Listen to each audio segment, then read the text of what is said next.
Hello everyone, আসসালামু আলাইকুম। সবাই কেমন আছেন? আলহামদুলিল্লাহ, আশা করছি সবাই ভালো আছেন। আজকে আপনাদের মাঝে আমি সহজ একটা রান্না নিয়ে আসলাম। এটা হচ্ছে ডিম ভুনা। এভাবে ডিম ভুনা কেউ কখনো খায় নাই আমার যা মনে হয়। কারণ আমি সব দেখেছি যে আমার আম্মুই শুধু এই ডিম ভুনাটা করে, আর কেউ কারো কাছে কখনো দেখিনি। তো আপনাদের মাঝে এটা শেয়ার করলাম। প্রথমে ডিমগুলা আগে একটু ভেজে নিলাম, তারপরে এখানে পেঁয়াজ মরিচ দিলাম, একটু আদা বাটা, তারপরে হলুদ গুঁড়ো, লবণ, তারপরে হচ্ছে একটু আদা রসুন বাটা দিয়েছিলাম, সরি। তারপরে হলুদ গুঁড়ো, ধনিয়া গুঁড়ো, লাল মরিচের গুঁড়ো দিয়ে একটু নেড়ে লাল লাল করে ভেজে নিয়ে তারপর এখানে টমেটো দিয়ে দিয়েছি। টমেটো দিয়ে এখন একটু হালকা করে কষিয়ে নিয়ে এখন পানি দিয়ে দেব।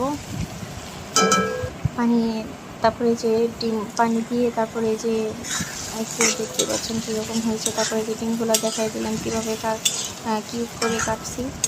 তারপরে যে দুইটা ডিম নিয়েছি, দুইটা ডিম দিয়ে অনায়াসে 3-4 জন খেতে পারবেন। তারপরে যে এখন এটা হালকা হইতে দিব, তারপরে যে দেখছেন হয়ে গিয়েছে, এখন নামিয়ে নিব। এটা খুবই মজা হয়েছিল, আপনারা বাসায় চেষ্টা করে দেখবেন। আমি ধনিয়ার পাতা দিইনি, লাস্টে দিয়েছিলাম।